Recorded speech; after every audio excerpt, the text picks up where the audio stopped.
আল্লাহ সুবহানাহু ওয়া তাআলা বলেন, ওয়া মা বিকুম মিন নি'মাতিন ফামিনাল্লাহ। তোমাদেরকে যত নিয়ামত দেওয়া হয়েছে এই সবগুলোই আল্লাহ পাকের পক্ষ থেকে। আমার চক্ষু আল্লাহর পক্ষ থেকে দেওয়া, আমার জবান আল্লাহর পক্ষ থেকে দেওয়া, আমার হাত আল্লাহর পক্ষ থেকে দেওয়া, আমার আকল আল্লাহর পক্ষ থেকে দেওয়া, আমার পা আল্লাহর পক্ষ থেকে দেওয়া সমস্ত নিয়ামত রব্বে কারীম আল্লাহ তাআলা দান করছেন।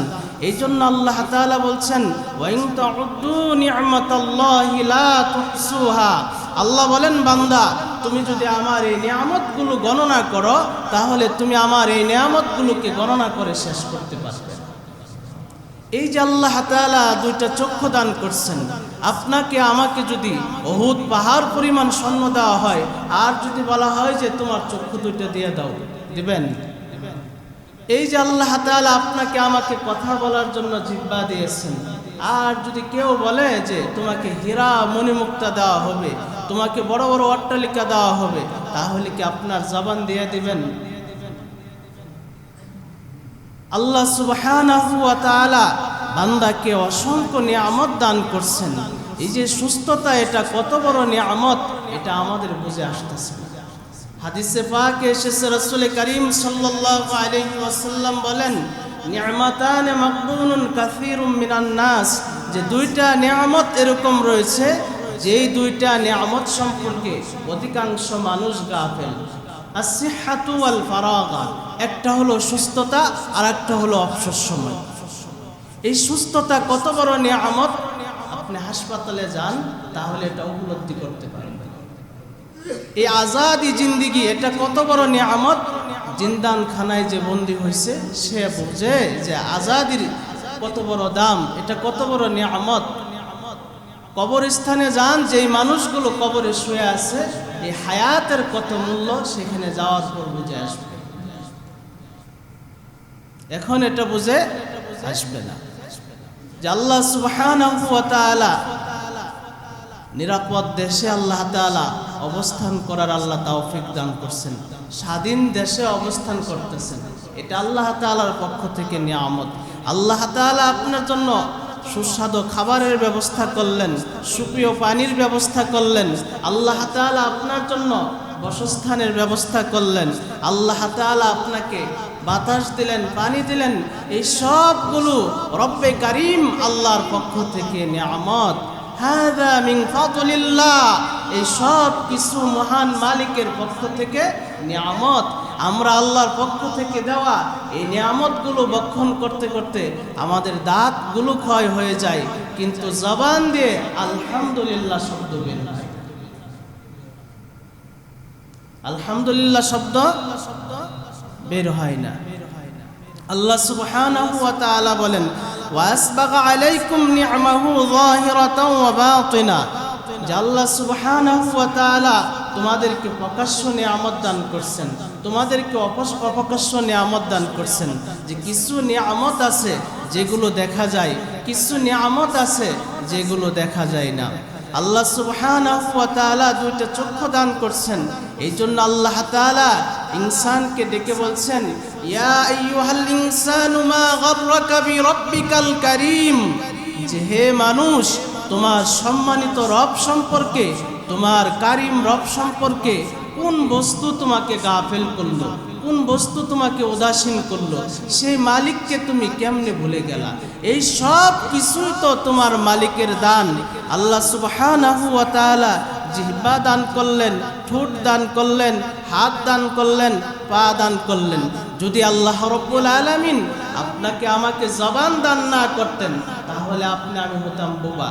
যদি আল্লাহ তাআলা চক্ষু না দিতেন তাহলে আপনি আমি হতাম অন্ধ। যদি শ্রবণ শক্তি রব্বে কারীম আল্লাহ না দিতেন তাহলে আপনি আমি হতাম বধির। যদি আল্লাহ সুবহানাহু ওয়া তাআলা আপনাকে আমাকে পা না দিতেন তাহলে আপনি আমি যেথায় ইচ্ছা সেথায় হাঁটাচলা করে যেতে পারতাম না।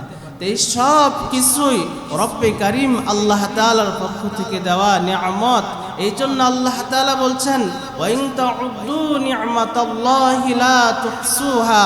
আল্লাহ বলেন, যদি তোমরা তোমাদের রবের পক্ষ থেকে নিয়ামতগুলো যদি তোমরা গণনা করো রব্বে কারীম আল্লাহ তোমাদেরকে যে নিয়ামতগুলো দান করছেন এগুলো যদি তোমরা গণনা করো তাহলে এই নিয়ামতগুলো তোমরা গণনা করে শেষ করতে পারবে না। আল্লাহ সুবহানাহু ওয়া তাআলা বলেন ফাবিআইয়ি আলাই রাব্বিকুমা তুকাযযিবান।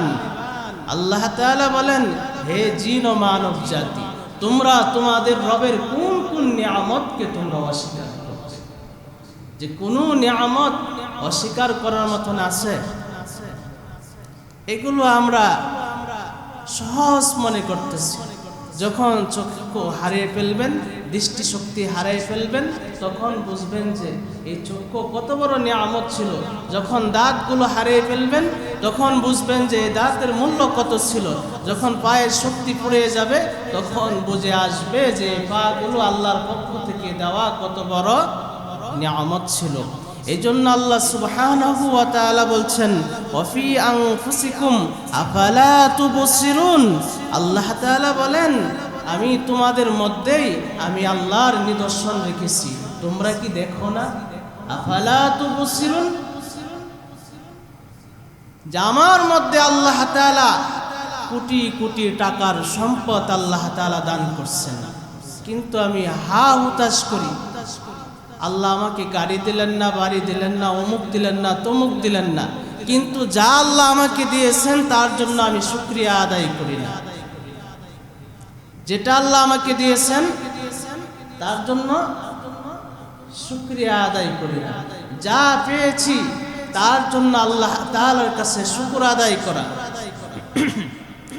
যে আল্লাহ তাআলা বান্দাকে যখন যেই অবস্থায় রাখলে ভালো হবে আল্লাহ সেই অবস্থায় রাখেন।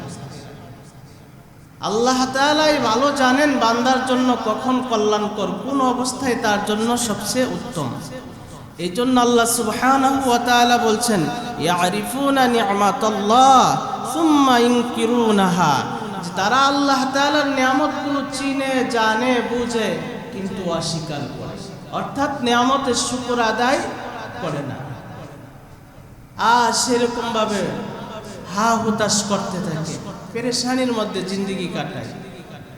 একটা বাড়ি হয়েছে আর একটা হইলেই হয়ে যাবে, একটা হয়েছে আর একটা হইলে কি পরের থেকে নামাজ যে ধর্ম আর সারমা, তারপরের থেকে শক্ত করে ইবাদত শুরু করবে, কোমর বেঁধে ইবাদতের ময়দানে নেমে যায়।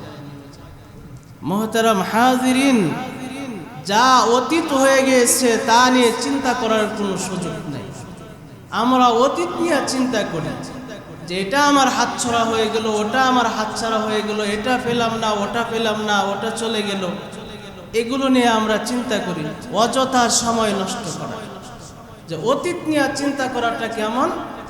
যেমন মনে করুন গাভীর উলান থেকে দুধ দহন করা হয়েছে, আপনি ইচ্ছা করলেই এই দুধ পুনরায় আবার এই উলানে কি করতে পারবেন না, প্রবেশ করাইতে পারবেন না।